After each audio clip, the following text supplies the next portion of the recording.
พี่ๆกำลังคิดถึงเกลกันแล้วแน่ๆมาเติมเกลกันค่ะพี่ๆค่ะไปแล้วค่ะเริ่ม1 ทีก่อนไปสวัสดีนะครับ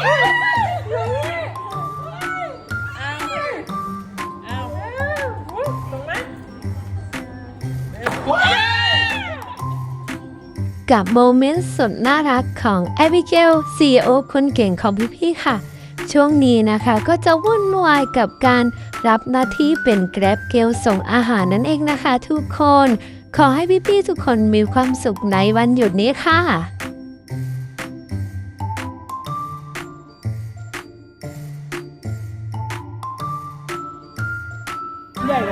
ไปแล้วค่ะเริ่ม1 ทีก่อนไปสวัสดีนะครับ